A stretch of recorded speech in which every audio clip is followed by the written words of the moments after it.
What's up, everybody? We got another episode of Strangers Club TV.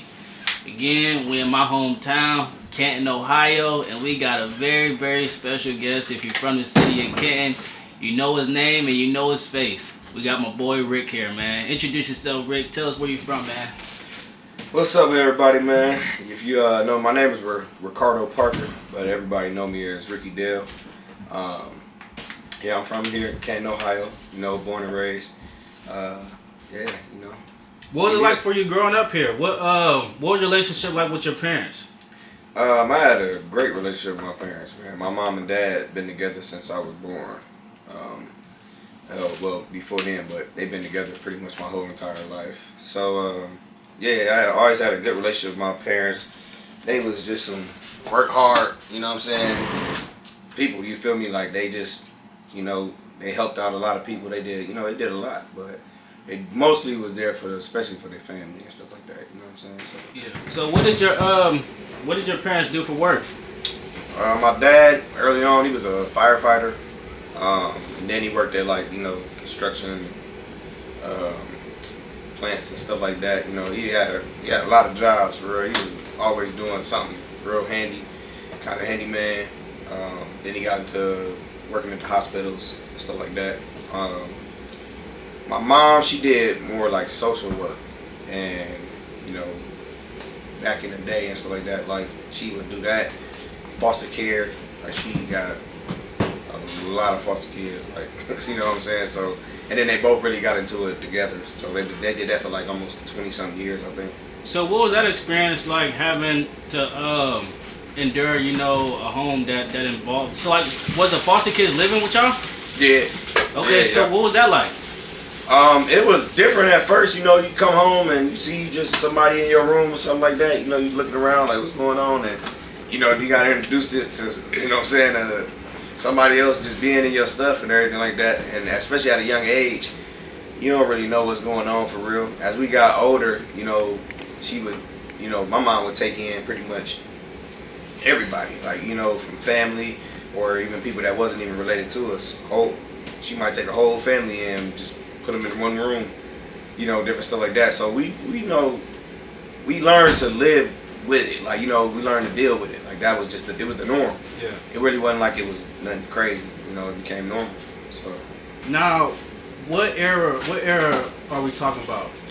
Like what years? Yeah, this was early, like 90s. Early 90s? Yeah, early 90s. And would you say that was like just the culture of that time? Because like now it's a much different time. It's like everybody's like segregated. Like we segregated amongst ourselves. So yeah, it was way different back then, man. Like family was like pretty much everything. Like you knew you was going over grandma's, staying the aunties. You knew who your cousins was. Like it's way different than what it is now. Right now it's it's scattered. You hardly ever, you kind of don't even see family like that for real. Most definitely. And it'd be more so like the families then clicked up, like and different stuff like that. It's a lot different. Like I would say I think it's a lot different just because the grandparents, the age group, how the grandparents is. Yeah. Back then, your grandparents was older, and you had a certain respect for them and certain things like that. Now these grandparents is kicking it with their kids. Kids, you know what I'm saying? Like, so it's like I think it's missing that part, like that part is missing from the family right there. That older generation. People just don't do it no more. Yeah. You need to bring it back though. Definitely. So growing up in the early 90s, this is around the time during the peak of the crack era. Oh, so yeah. What was it like growing up in the early 90s in Canton, Ohio? Outside of the home. I mean, it was normal, especially growing up in the hood, like that. You see this stuff every day. It become normal, like you just adapt to your surroundings and stuff like that. So, I had family members that was on drugs and stuff like that lived with us. We'd go through different stuff. All the stories and stuff that everybody hears the same all around the board. But, it was tough. It definitely was a way tougher time back then, I think. But, Same way. What kind of stuff was going on, man? Because you got people that they got an idea, but if you could paint a picture, through a certain situation, that kind of help people understand the reality of what was going on back then. Because as violent and crazy as it is now, in that time you still had a lot of stuff going on because it was serious and it wasn't that much technology to where stuff could be documented. So our form of documentation was through talking about it, seeing it. Well, you gotta understand, like, we went outside. We played with, you know what I'm saying? We was outside, like, playing around. So certain stuff we seen, like, it was, that's just what it was. But right. These kids nowadays, they're not social. I think the pandemic kind of took it over the next step. You know what I'm saying? I think they was already kind of getting a little distance, a little from each other, but that pandemic literally, exiled a lot of people from going. Like, you rarely see kids outside playing, and like like even today, like, kids they'll stay in the house, be on their phone. We wasn't like that. We literally had to entertain ourselves. So you know what I'm saying? We had to go outside, play tag, play hide and seek, play. You know what I'm saying? Go to the park, play basketball. Different stuff like that. You had to meet up with your friends and go play. You know what I'm saying? Like, these kids don't do that. They'll literally sit in the house all day. So that's really what separate from the 90s to now. Even from 90s to early 2000s and on. But yeah, it's just, I think it's gonna come back around to it. You know what I'm saying? These kids gonna get bored doing the same thing over and over again. So eventually they're gonna start heading outside again. But, yeah, well, definitely. So let's talk about the early years of like your adolescence. What were some of your friends like? Like, what were some of the experience that you shared with your friends? Because like we talked about, it's a different culture now. So what were some of the things that y'all would do, to have fun and, to stay active? Man, we was heavy in sports, like heavy. We was outside, rough and tumble. Basketball games, 33. Kickball tournaments. It didn't matter. Baseball. We was technically outside. I had all different kind of friends. Me personally, I moved around a lot.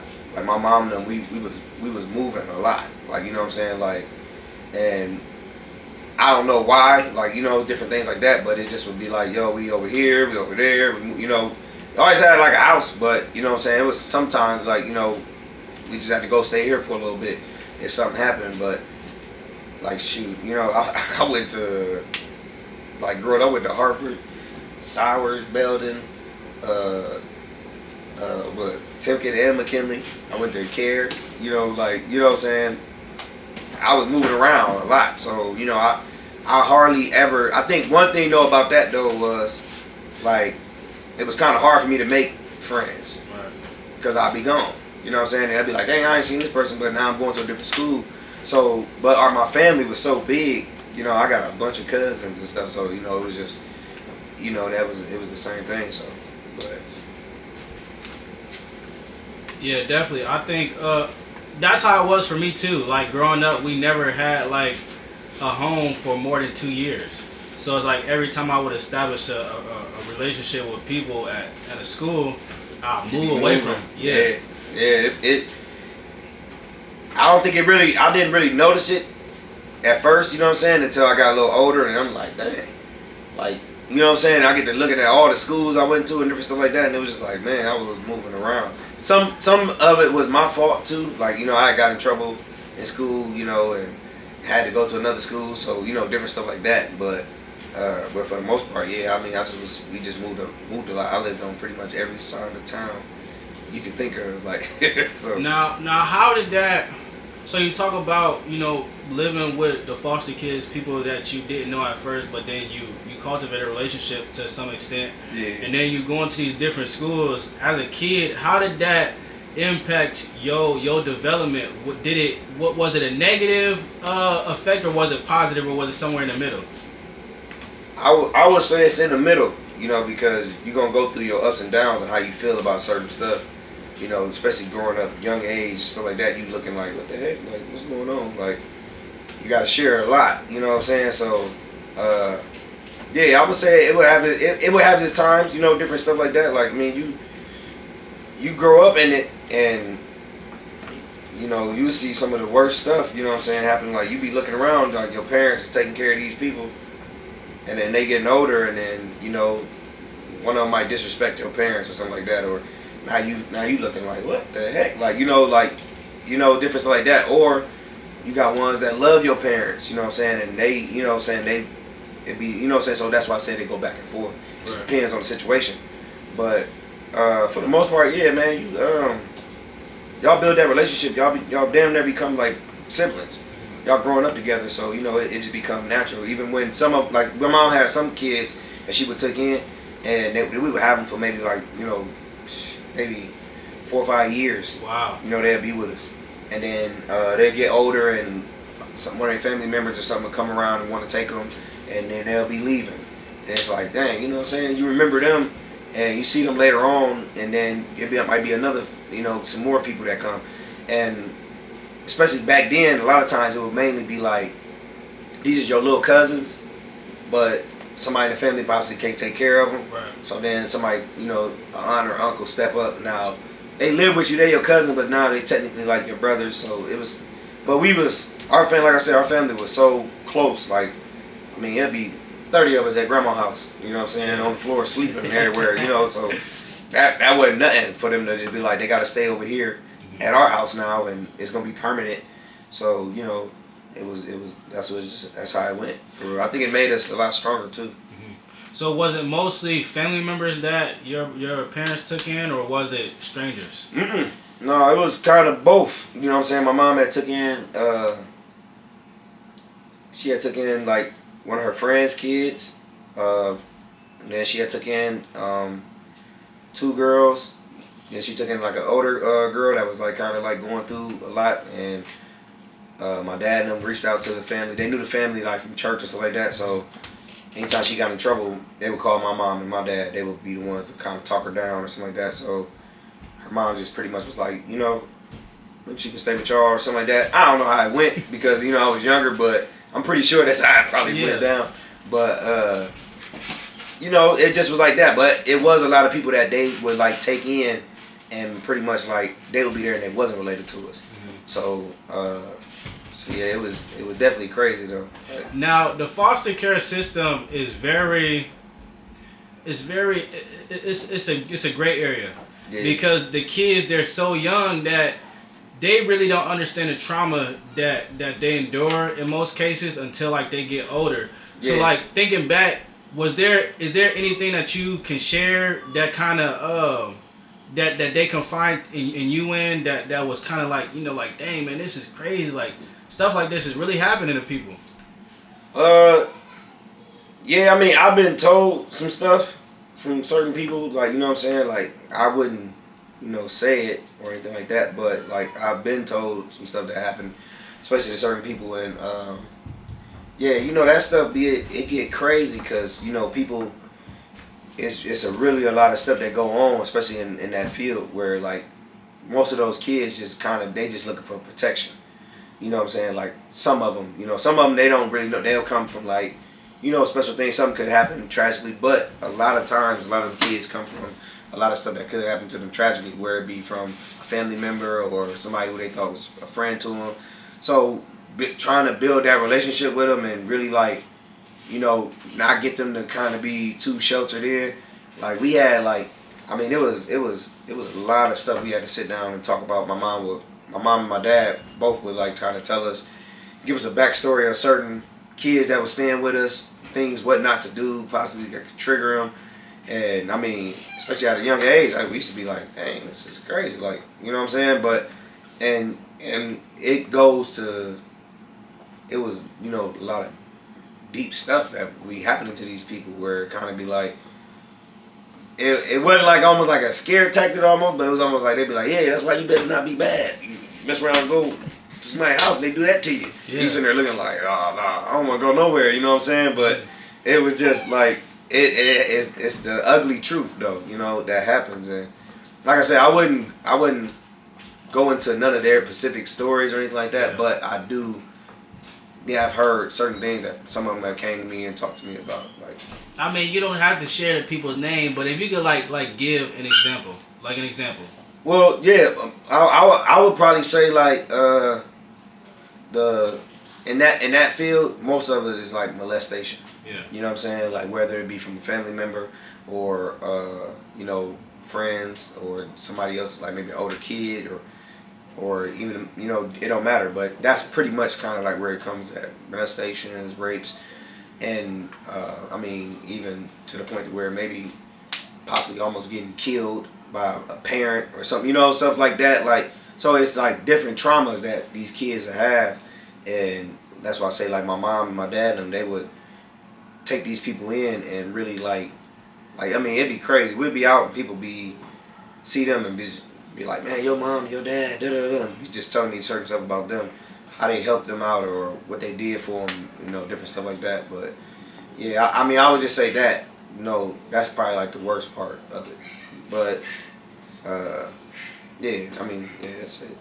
And I wanted to highlight that because it's real. You know, like it actually goes on, and many a times what'll happen is these kids, they'll leave their place that caused the trauma to get into the system, and then the trauma is repeated in the foster care system. So for your parents and for y'all to have a place that was safe for them, that gave them real love, I think that it was vital for you to, you know, be a little bit more open about that, because these kids, they innocent, man. Yeah, man, it was definitely one of them things where it's like, man, you sit back and you just be like, that stuff is crazy how people can do that. Yeah. But you know, I mean, like I said, I was glad that my mom and my dad was able, like you said, was able to provide that for people. I mean, I remember one time my mom had took in a whole family. Wow. And they lived in one room. Wow. In our house. They put like 3 bunk beds in one room, and it was a mom and like I think she had, I forget how many kids she had, but I think it was like 4 kids, something like that. Crazy. And or 3 or 4, something like that, I think. But yeah, they stayed like in our house, like. Now, what situation, what scenario would a whole family have to be like foster? Like, how does that work? When that happened, I mean, I was younger, but I would assume that it had to possibly maybe like a mom possibly was, you know, maybe trying to get away from something, or right, okay, or if you know, I don't know. I mean, it could be anything, but I don't know. She just, or it might not even been that. It might have been something where they maybe lost their house. Yeah. And my mom just told them to come stay there. Okay. Because you know that happened. I mean, that happened to us when we was younger. I remember. Side note, I remember a time when we got kicked out of a house when I was younger, and I was like 5th grade. Wow. And I remember getting off the bus, and like I remember when I got off the bus, the kids was just like, "Dang, somebody stuff all outside." Like, you know what I'm saying? like, cause we seen it. It was like, "Dang, somebody stuff all outside." And I'm like, "Dang, that's crazy." But I'm looking. I'm like, "That look kind of like by my house." Like, I see my dad car pull up, and I'm seeing people like in the trash, like digging. I'm like, "What the heck?" I get to running down the street.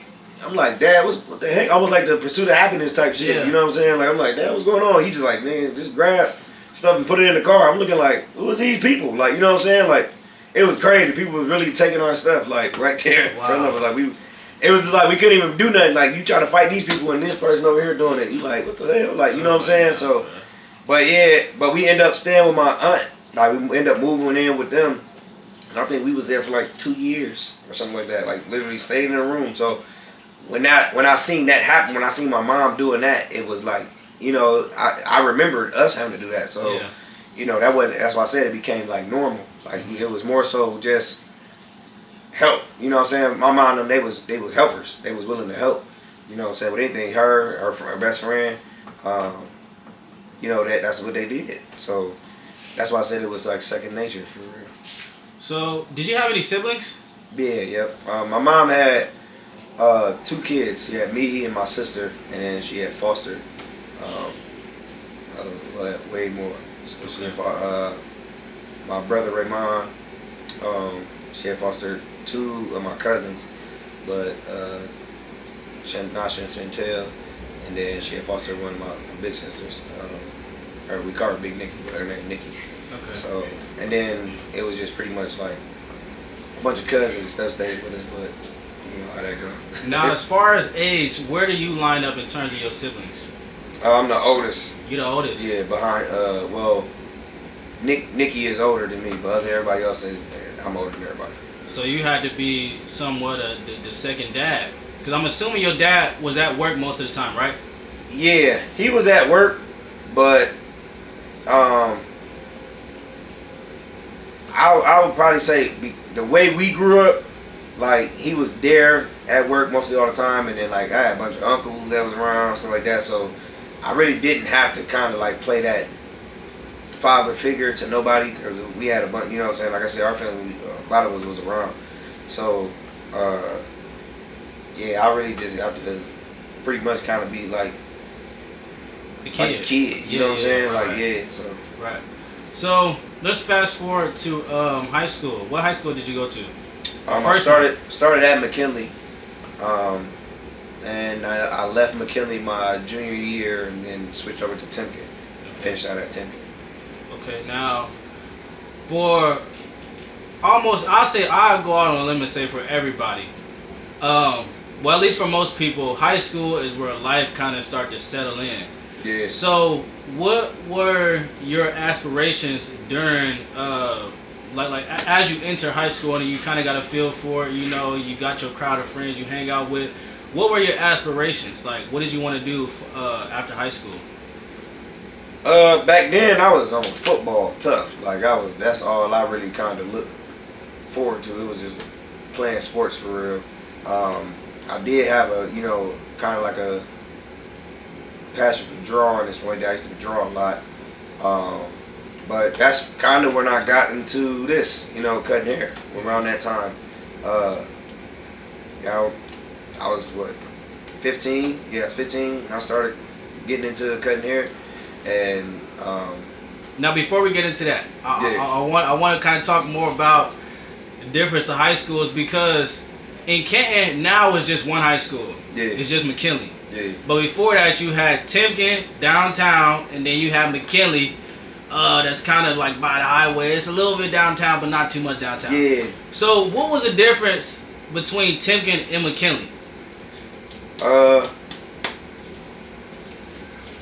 I would say back then, it was more like just,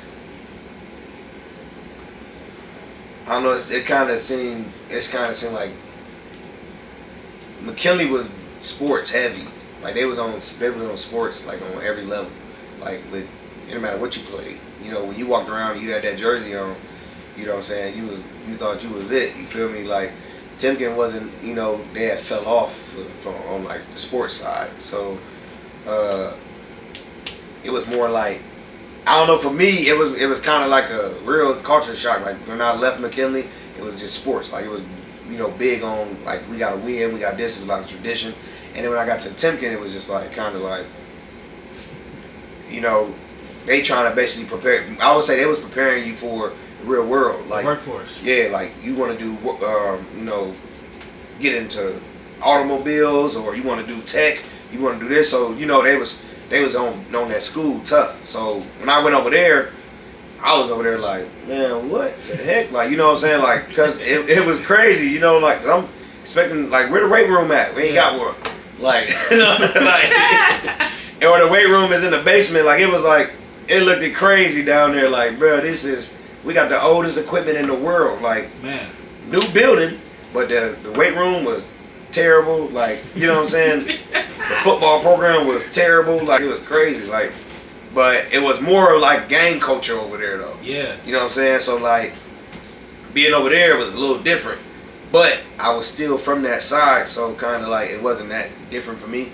But when you was at McKinley, it was sports, you know, real heavy stuff like that, tradition. Timken, it lost all that. You know what I'm saying? I would say it lost it on the sports side, but that tech, as far as tech and automobile, wood shop, you know, cosmetology, stuff like that, they was leading toward that. Early college, they was more so leading towards that. So that was the difference in the schools. So you talk, and this was, I'm glad that you mentioned it because this was a topic I wanted to touch on. So you talk about the culture of the school and the education approach to it as far as the future, but you still got the world that's in front of you right there. So how did the gang culture impact Timken as far as like your personal experience? It was, for me, I'll say for me, I always been like, I was kind of like a person that was, I don't know, I did my own thing. You know what I'm saying? Like, I just would do my own thing. I had some cousins that would not let me do certain things. You know what I'm saying? Like, y'all, you can't do this. So I was fortunate enough to have that. Have some cousins that pretty much, they had possibly did, you know what I'm saying, went that way, but they wouldn't let me. You know what I'm saying? They kind of like was like, nah, you got to be the one to, you know what I'm saying, make it about it. You can't do this. So, but it definitely affected a lot of people. Like, a lot of people went to it for protection. A lot of people went to it just for maybe friendships. That sounds like prison. Yeah, you know what I'm saying? Like, it was that, but it was happening. You know what I'm saying? Like, that's just what it was. So, you know, especially back then, like, I mean, boys was out here getting jumped all crazy, you know, stuff like that. Like, you know, that gang culture really was like real. It was real back then. You know what I'm saying? Like, so, I think that's what really messed up kind of the school right now, is that they didn't take that in consideration when they merged both schools. Right. Because it was a viral video, and it's crazy how easy it is to go viral for negativity. Like, it hit the news. I think it was KTC versus the West. Mm-hmm. It went viral. So did who is it? I don't know who that is. It's like a younger. Oh, it's okay. It's a gang. It's it happened here? Yeah. At McKinley. It happened at McKinley. So why do you think people felt like they needed to be protected? Like what was they needed to be protected from? Man, people was tired of getting beat up, like getting jumped. You know what I'm saying? Like, I mean, it was crazy back then. I mean, people was really, you know what I'm saying? Like, we seen it. Like, you know what I'm saying? It was, that's what people was tired of. So people gonna gravitate to that, and it just, that's what we grew up in that. So, you know, you're going to gravitate to it eventually. Even if you ain't a part of a gang, you're going to be around, you know what I'm saying, certain hoods and stuff like that you're going to associate yourself with. And so, you know, like, I think when they merged them two schools together, they didn't take that in consideration.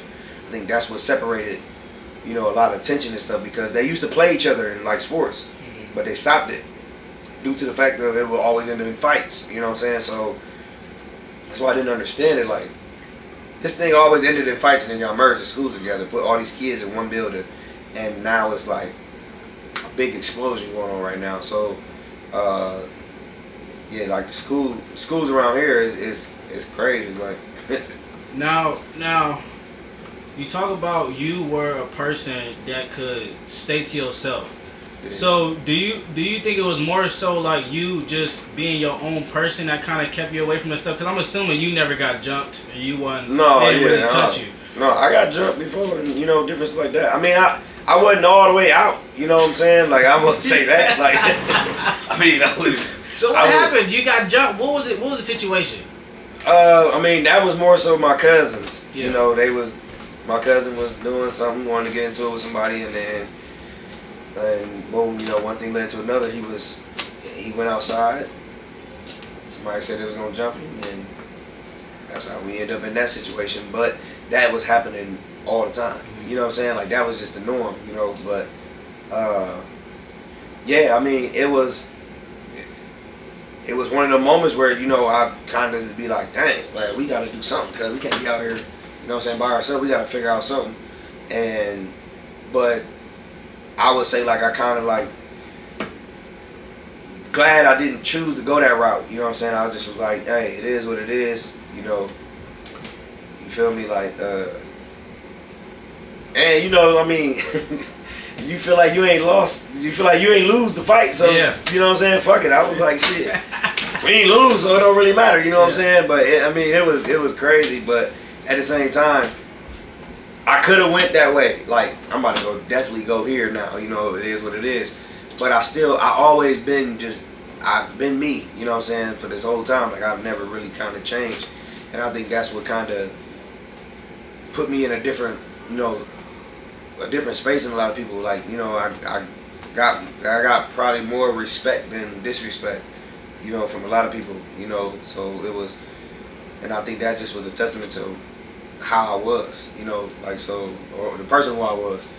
But yeah, I mean, yeah, some people went the other way. And So like for the kids that's kind of similar situations is right in their face. yeah, What advice do you have for them as far as to stand away from that pathway? Because it's like you start to feel that peer pressure, like you said. You constantly fighting, and you kind of feel like if I don't join a gang or if I don't get some kind of protection, I'm gonna keep going through this. So what's your advice to them in how to navigate that scenario? I would tell them, what I'm saying, you really gotta just kind of just. It's like, how can I explain this? I mean, I would just say pretty much, you gotta really look at the totality of everything. Look at the stuff you see out in front of you right now. You know what I'm saying? We see everything that you gonna try to do. You gonna try to be loyal, and you know what I'm saying, to this. But you hear the stories all the time that everybody's not loyal at all. People backstabbing each other, snitching on each other, doing this like that. Cats like you can't trust nobody. So it's like you want to walk into this room with a whole bunch of snakes in here and try to figure out, well, some of them poisoning and some of them ain't. You know what I'm saying? Some of them might bite you, but they ain't gonna really do nothing. But when this one bites you in there, it's gonna kill you. So it's like, do you really want to be a part of that, or do you want to kind of like get more for yourself? You know what I'm saying? Like you gotta look at stuff like at that. Like we hear the stories. You want to be walking around saying the same stuff everybody's saying, like talking the same lingo. You want to do that, or you really want to see yourself? Because at the end of the day, when you talk to anybody that do that lifestyle, you know what I'm saying, eventually they trying to find a way out.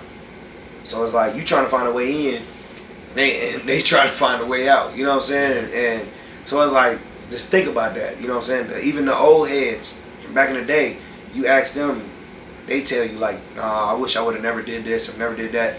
But you still got some people out there that's gonna push that you should. But yeah, I would tell them, just look at it, man. Open your eyes and just look at what you see.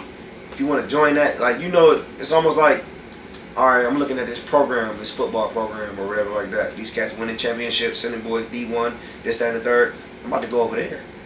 Or I can say, go try to be on this program who don't do nothing. They don't really care, nothing like that. And what you gonna do? You gonna go over there. You know what I'm saying? It's like, come on, man. You could have went, just look and do that.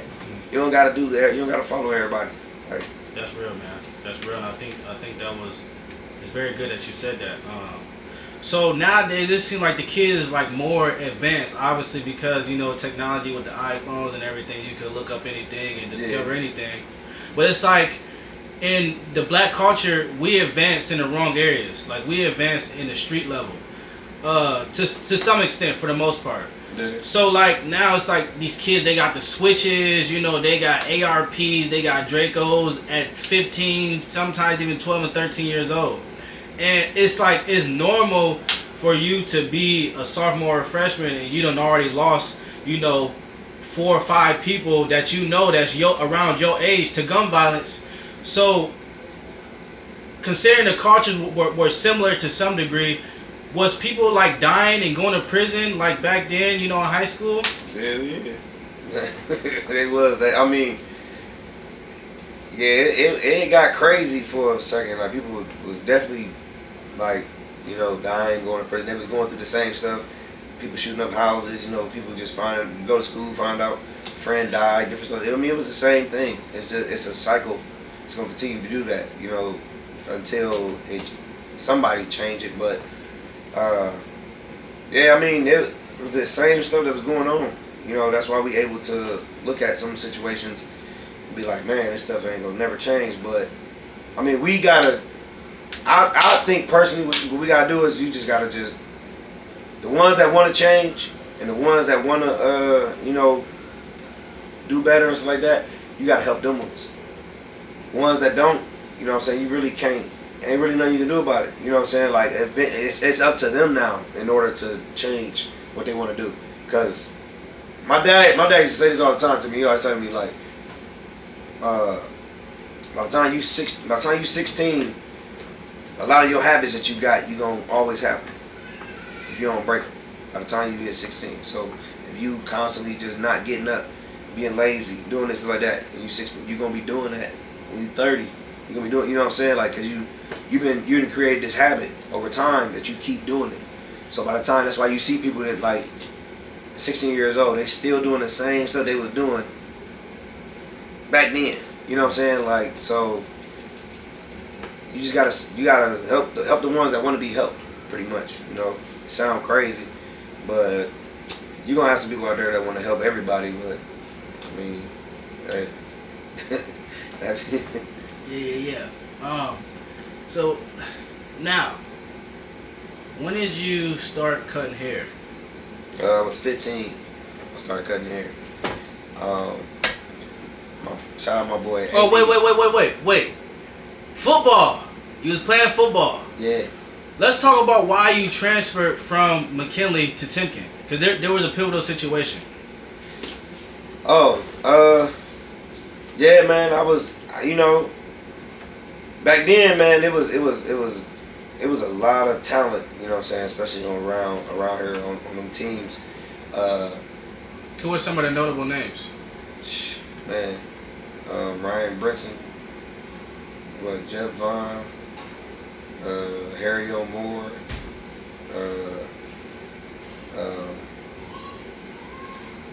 a lot.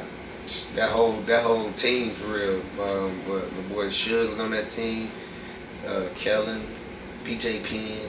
Like, like I can go on and on. Yeah. You know what I'm saying? Like, there was a lot of people on them teams, man. Like Antoine Height and all them cats, them boys was crazy. But me personally, I fell out with the coach. You know what I'm saying? Pretty much in a nutshell. We got into it. I just felt like he said something to me that I fulfilled on my end, and then when I did it, he kind of went back on it. And what was the situation? I just had to score, pretty much. It was more so like, you got to score against. If you score against the first team, then I'll get you some reps on the first team. Because, I don't know, it felt like back then, I mean, you could be going crazy on scout team, but it don't really matter because you got a Hall of Famer in front of you. Like, you know what I'm saying? Like, it's like, and that just be what it was. But it was, I mean, it was, I would say back then, man, them teams the second team or the second and third team could probably went to another school, that whole unit, and started. You know what I'm saying? Like, it was like that. Like, it was a lot of people on them teams. But, I did what he said. You know what I'm saying? I had won it was like a bet almost. And I won. And he just didn't honor it. Once he didn't honor it, I got mad. I was like, I quit. I ended up taking my stuff off and walking to the locker room, and ended up just transferring to another school. Like, I'm going to just play somewhere else. So, but that was a crazy change. I went over there, boy. It was loss after loss after loss. Oh, my gosh. Like, he was getting killed. Yeah. Like, man, it was crazy.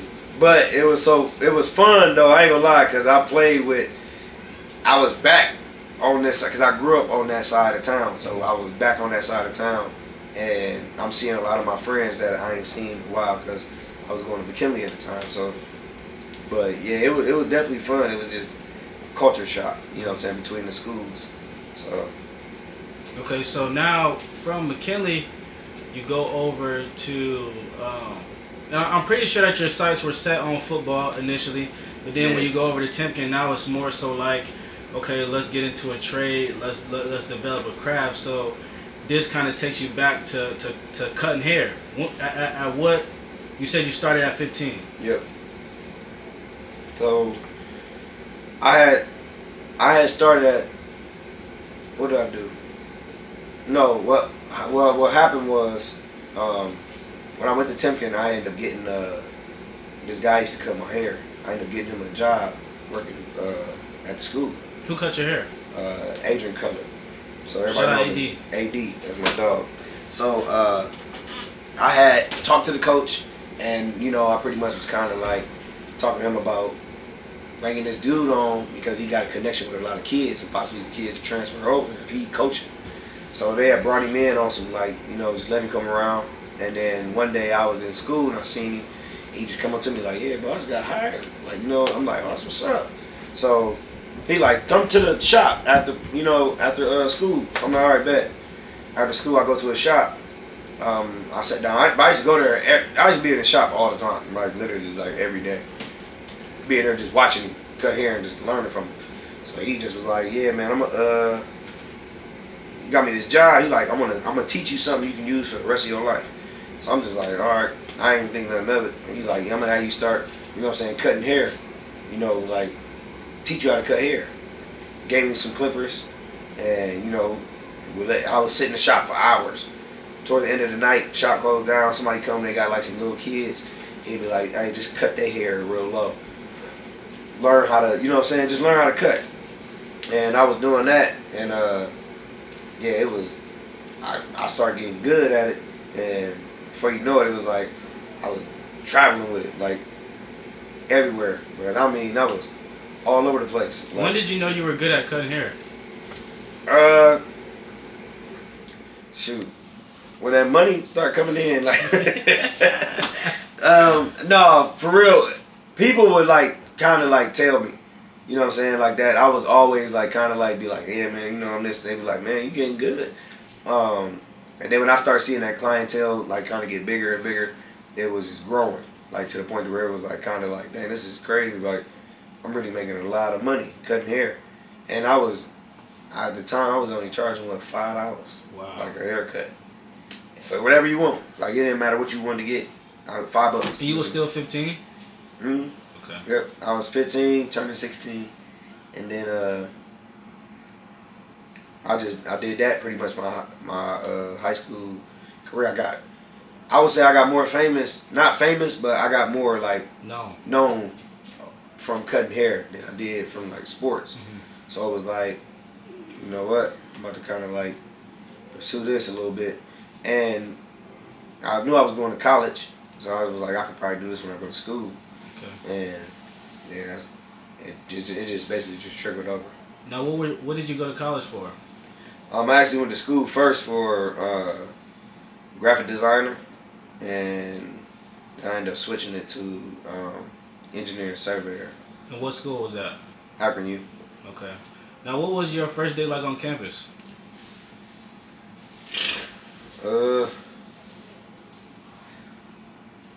It's kind of normal for real. I mean, it was big. You know what I'm saying? Like, I think it was more so me being on my own.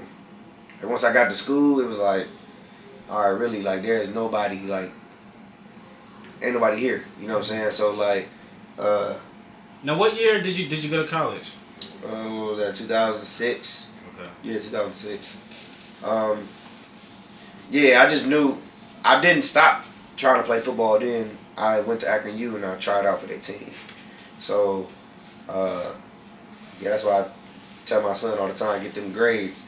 I ain't take school serious like I should have, and I was ineligible to play Division I football, but I could play Division II or something like that. But I didn't know anything about none of that stuff. I just pretty much just went, tried out, made the team, and was out there practicing for maybe a week before they called me in the office and told me like they got to let me go because I'm ineligible. Yeah. And that was crazy. Now around this time, was you for the most part cutting hair like full time? No, I was in college. I had stopped cutting. I just was cutting myself. Like, you know what I'm saying? Like, while I was in school, and then it was my roommates. My roommates had seen me, they had seen me before, and they seen me later on that day, and it was like, cut your hair. Like, oh, I'll be cutting. You know what I'm saying? And he like, what? Let me see your work. I show him some pictures and whatnot, and before you know it, cut his hair, and he going up and down the dorm telling everybody like, yeah, Rick cut. Before you know it, it's got going again. It's like almost like a gift and a curse almost, because then I started flunking out of school, like because I'm making more money. I'm skipping class because I'm looking over there and I got 10, 20 people over here want to cut. How much was you charging at this time? I think what was I like maybe like probably 15, 20 bucks somewhere around there. Yeah, like it was like $15, $20. Okay. So I'm sitting there just looking at that money like, yeah, I gotta get this bread real quick. Forget that class, I can miss it. Yeah. Shouldn't have been doing that, but. So, if you could summarize your freshman year, what was that like?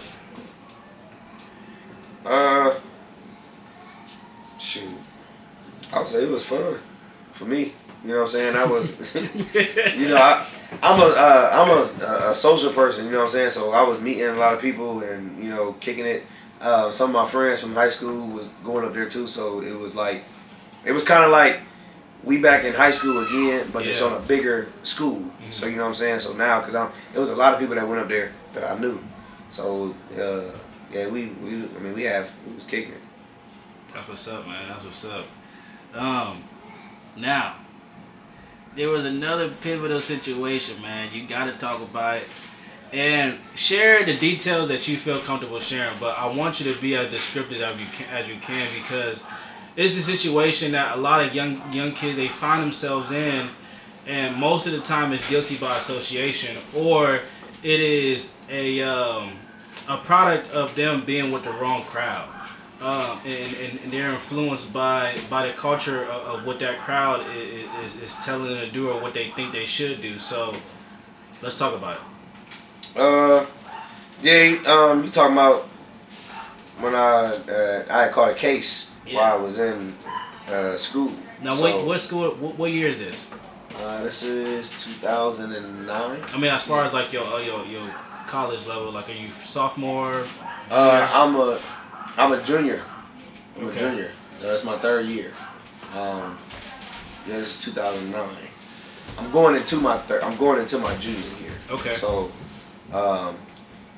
yeah, man, it was a crazy situation because of just how everything like just transpired. Like so, I would say, I was picked up.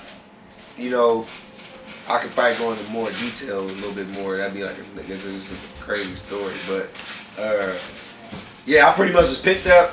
Talk about the day. Talk about like can you walk us through the day, or like what happened? Yeah, so the first day, it was my first day back in Akron. I had been gone. I was out of Akron for like 30 days. I had left. I forget what it was. I think it was like a break or something like that. But I was gone for a minute. I had left Akron for a while.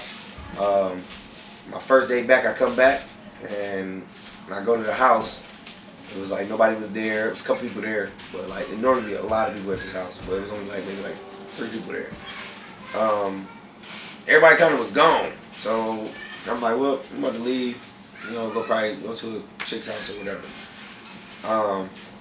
At the time, I was going to my son's mom. I was going to her house. As I hit the street. Drive down the street, I see a bunch of cop cars. Once I turn the corner, they all start following me. I'm like, dang, what's going on? From there, I pull into a gas station. 2 Crown Vics pull up. Hop out the car. Boom, dude come grab me out the car. They arrested me, and they just pretty much like, yeah, this is what we looking for. They ain't read me no rights, no nothing. They just said, this is what we looking for.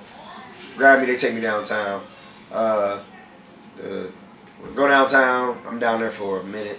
I'm down. I got there. When I look at the paperwork, I got there like 3 o'clock. Ain't nobody come talk to me till about 11. Was that your first time going to jail? Yeah, that was my first time ever being in the interrogation room. Okay. Like I had been to like county for like stupid shit, but like driving type shit. You know what I'm saying? Being in a holding cell to get out. Yeah. But that was the first time I went, and I was sitting in a interrogation room, and I was just sitting in there, pretty much not knowing what was going on. Came in and started just talking crazy. They like, we know what's going on. We did this. We raided your house. We did this. We did all this. And it was crazy. But what were they trying to charge you with? They was charging me with armed robberies and gun specifications. It was a lot. Like I forget the number it was, but it was definitely a lot. Over 12, I think, or something like like it was. So how many years was you looking at, man? They offered me 40 years. That was my plea. They offered me 40 years the first time they came and said something. The judge had made like a statement one time and said like if I didn't take the plea and I took it to trial, she was gonna give me 63 years minimum. And that's the day I found out who the lady was. I do the little typing because she was like, put this on record, like, and I would say that I found out who that lady was too, but I found out too like you gotta really like know who you talking to. Like you can't be just in the courtroom thinking you gonna be talking crazy. That lady hold the power, or man, whoever that judge is, they hold that power, boy. Like, and man, they was tripping.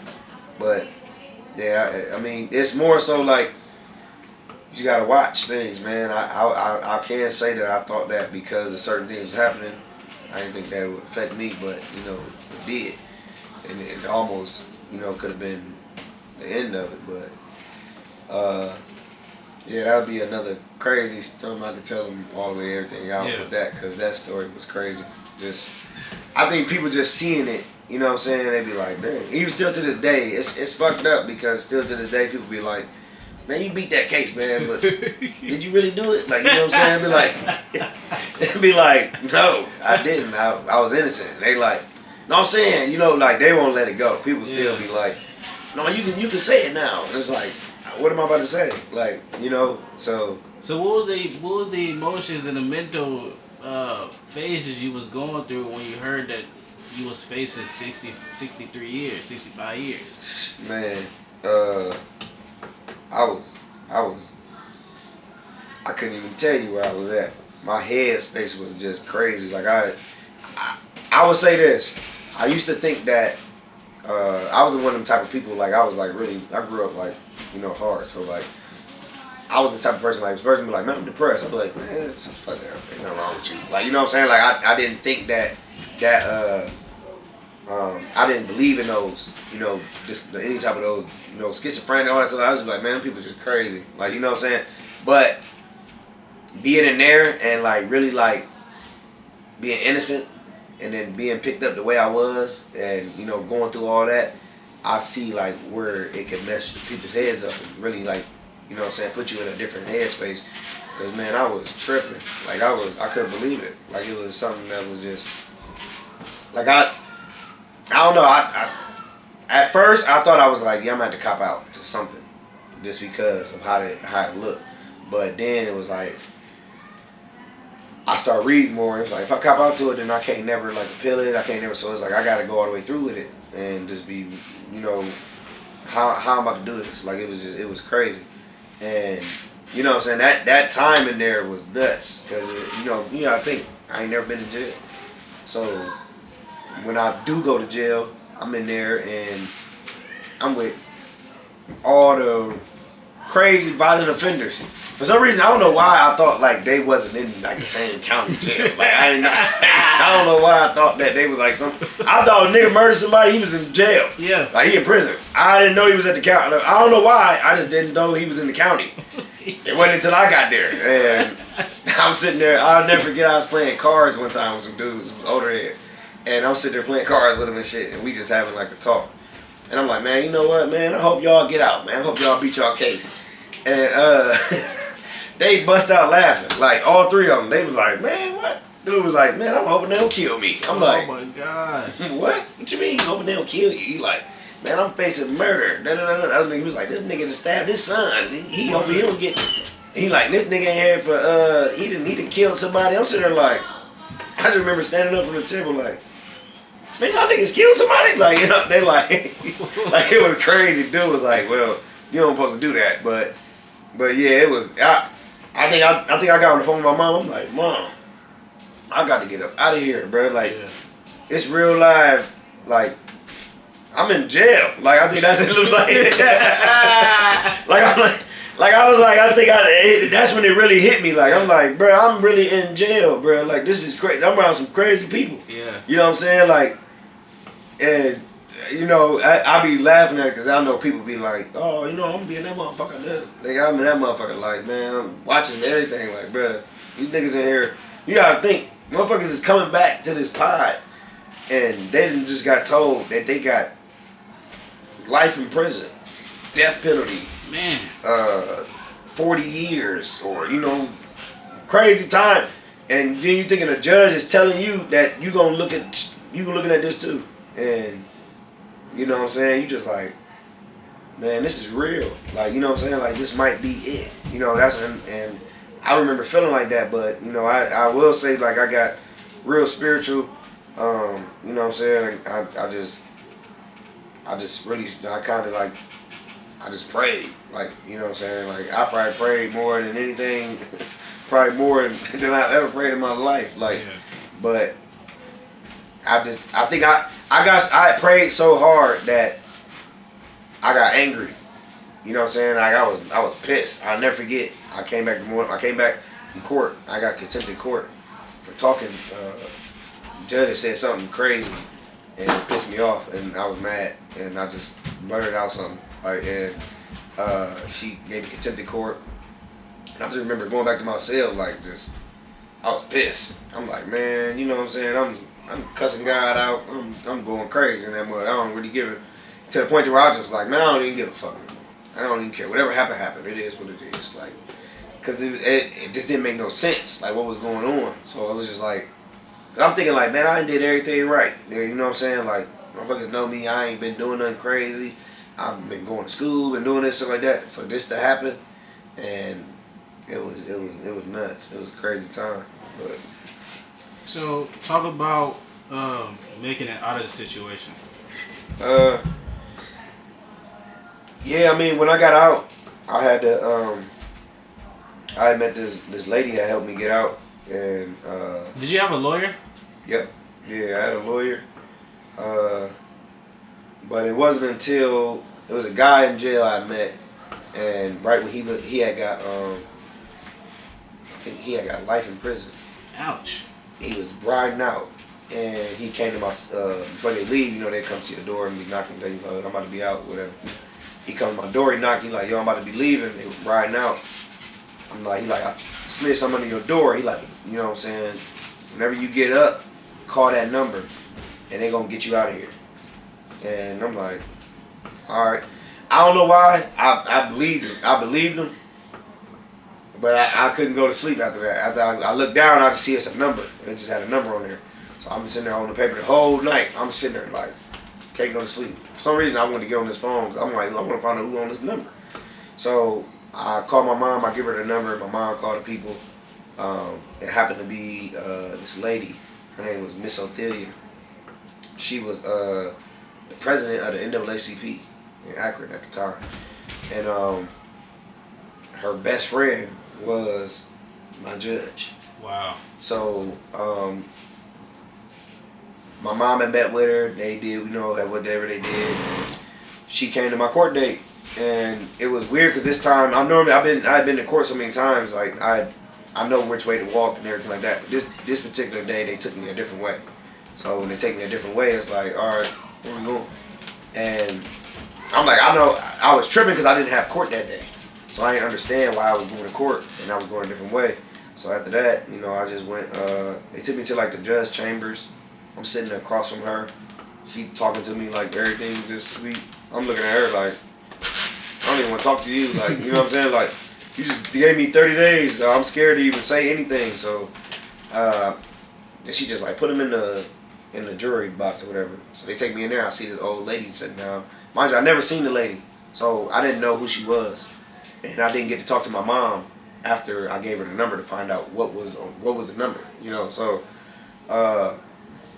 next thing you know, she waving at me and stuff, and I'm like, I don't know who that is.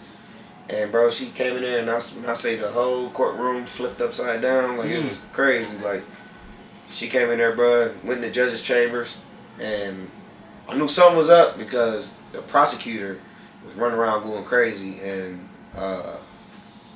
the head prosecutor took over the case. Was like, yeah, he taking over the case. They was, you know, talking and saying stuff. It was a bunch of stuff going on. But my lawyer wasn't there.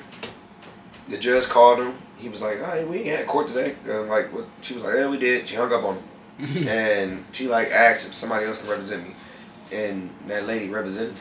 Like, she came up there representing me, and like I said, we going to that different time. Yeah. Yeah, she got me out on a pretrial release, and then I had to just fight the case on the outside, and I had to end up eventually beating the case.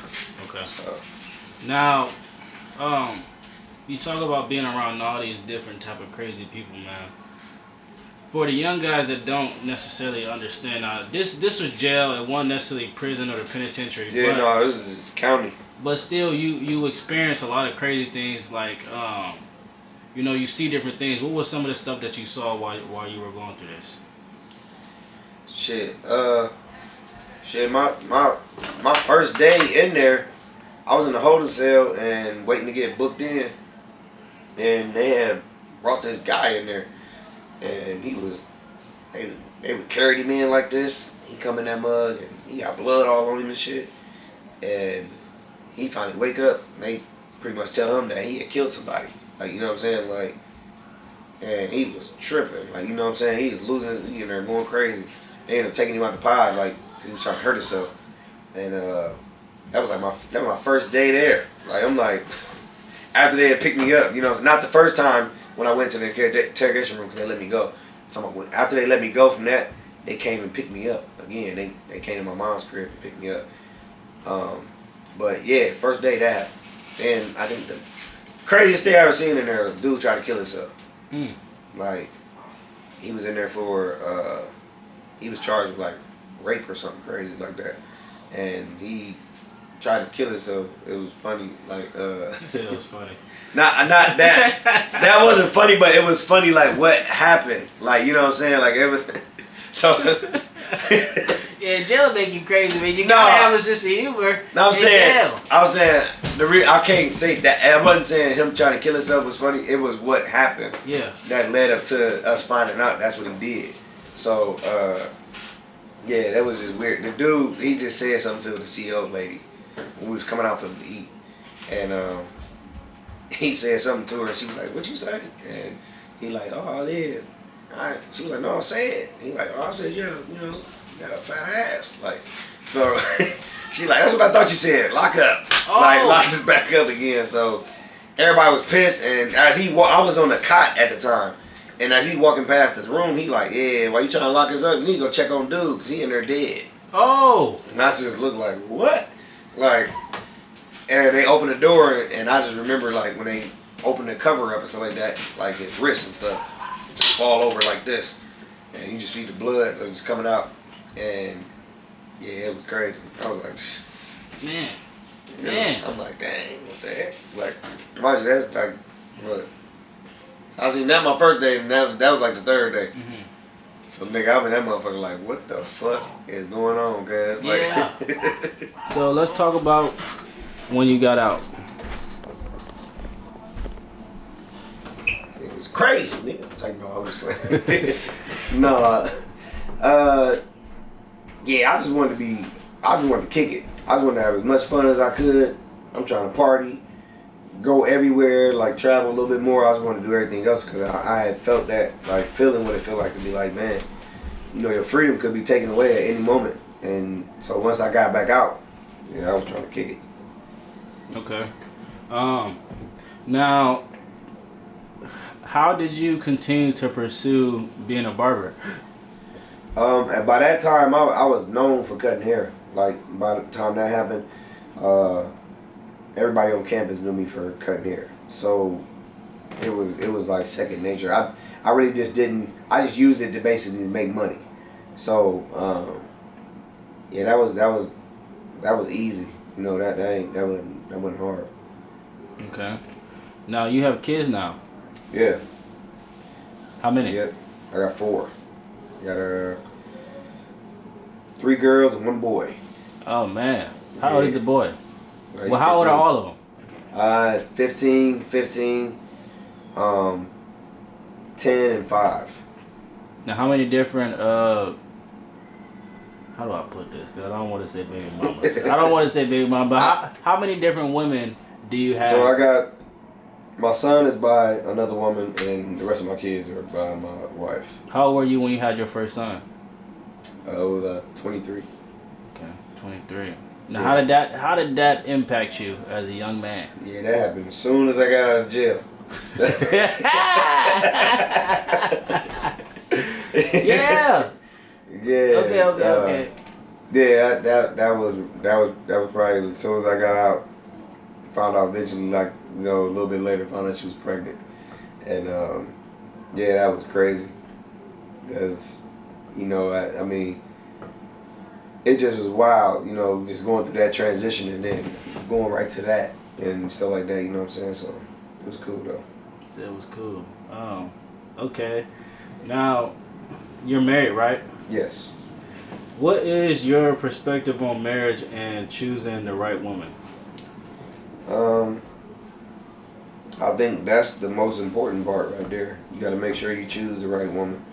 You got to make sure y'all. I would say friendship is more important in the beginning. Like, become friends and really get to know each other and really understand that, like, I mean, marriage is gonna be hard. You know what I'm saying? So once you get that, it ain't peaches and cream. You know, it's gonna be hard, but at the same time, just respect your vows. You know what I'm saying? That's it, pretty much. How long have you been married? 7 years now. Okay. Salute to you, man. That's Yeah. that's very honorable and respectable, man. Yeah, man. You know, like I said, my parents. You know, my parents was married. My mom and my dad been together since I was born. So I've never seen them with nobody else at all. Like, not even a breakup. You know, so that was kind of something what I wanted. You know, I wanted that. So me having a son, and you know, I didn't even grow up like he did. You know, having a son and then he has to have a stepdad, stuff like that. Like, I didn't have to do that, like, go through that part of life or anything like that. So, but yeah, man, I was big on family, especially on my marriage. Like, you know, like, once I decided I was getting married, I'm like, yeah, I'm only doing this once. I ain't doing this like a bunch of times. Like, hell no, like, this is what it is. If this is what I want to do, that's what I'm gonna do. You know what I'm saying? Like, I'm respecting, you know what I'm saying, my vows and everything like that, and just go from there. How did you meet your wife? The first time I seen her, I seen her on 106 in Park. She was on TV, and it was more so kind of innocent. You know what I'm saying? It was just like, we was all watching TV. We see girls on TV, and it's like, oh yeah, I like that one. I like that one. It was just weird that I had said I like her, and then I eventually ended up meeting her. So once I got to college, and we became good friends after that, and we both went, you know, live our lives, and then eventually we ended up coming together. Yeah. What are some of the activities you like to do to keep your marriage alive? Really dating. Like, you know what I'm saying? My wife is really big on dating and taking time out just for each other. Like, you know what I'm saying? Like, away from everybody, anything like that. Like, just keeping everything together. So, cooking together, you know, praying together, you know, different stuff like that. Like, and, you know, in those times, that's when you can really find time to communicate. Really see, like, what's going on with your partner and whether or not how they feel. You know, different stuff like that. Like, it's an ongoing thing. You know, you gotta wanna work at it. Yeah. If y'all both want to work at it, then it's gonna work. Yeah. You know what I'm saying? Once one person lose interest and don't want to work no more, then, you know, y'all got some more work to do. Yeah. Now, you talked about cooking, man. What is your favorite thing that your wife cooked for you? Either her salmon is like, that's probably like one of my top ones. Or she do like, she can cook this real good steak. Like, you know what I'm saying? Something like that. But like, between them two, probably steak and salmon. Yeah. Now, do you cook? Yeah, sometimes. Yeah. Okay, so what would you say if you had to ask her, what would be her favorite thing?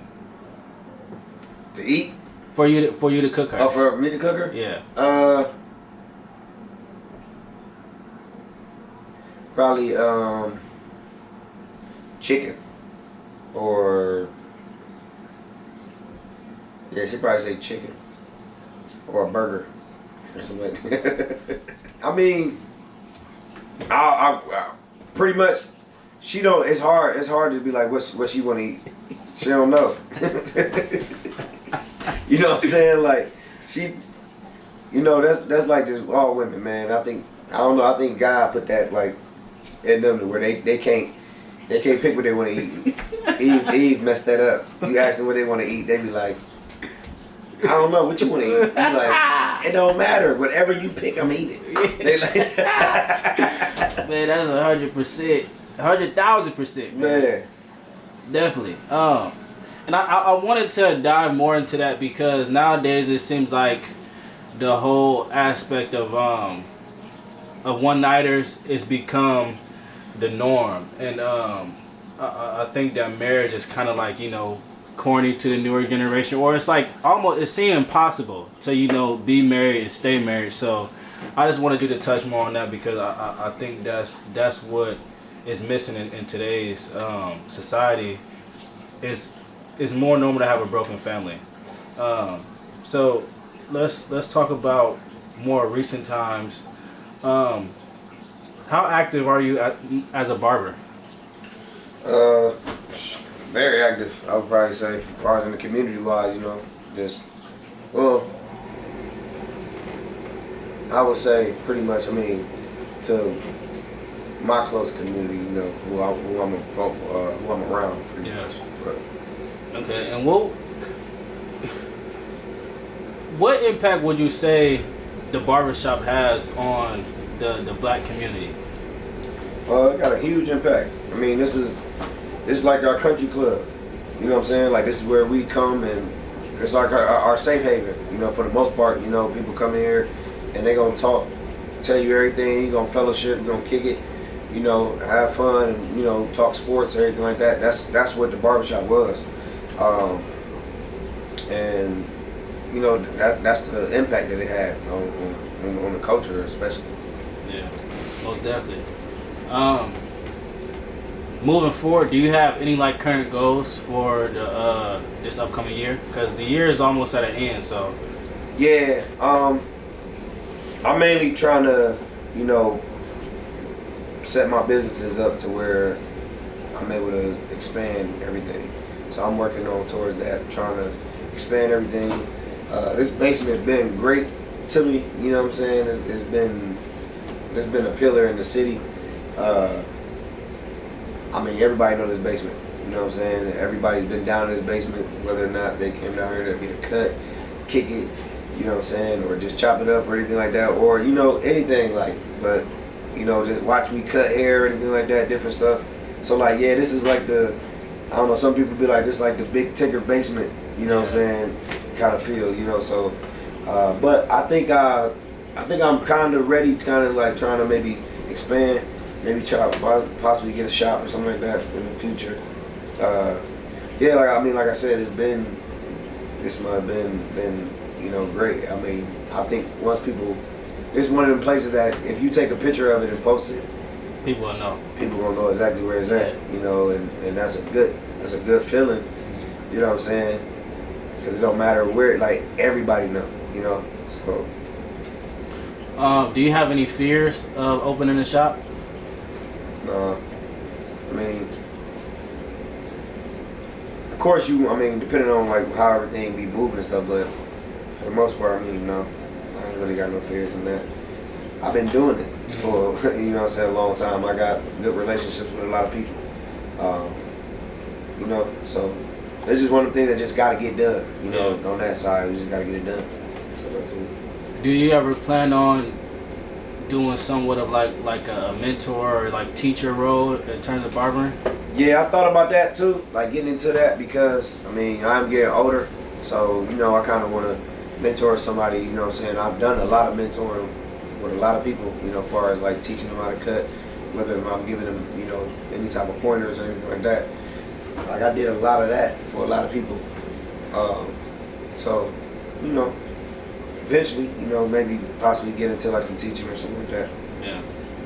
That's what's up, man. So, what else do you do outside of barbering as far as like business endeavors? I also run a dog kennel, Kennedy's kennel. I named it after my daughter. She loved dogs and stuff like that. She just loved animals for real. Mm-hmm. So that was something that we bonded with, as far as with the animals and stuff like that. I always grew up having dogs and everything like that. So I do that, and I mean, pretty much I'm an all around. I'm like a jack of all trades for real. You know, I'm like an ultimate hustler. I can pretty much do anything. You know, like I get out. You know, do a lot of stuff as far as my hands or landscaping and stuff like that. Building stuff. I'm able to build a fence. You know what I'm saying? I'm just a jack of all trades for real. And if I'm not mistaken, you won a handful of trophies for your dogs, right? Yeah. We was going on the road for a little minute, and taking the dog out, winning, different shows, stack off champions and stuff like that, doing that.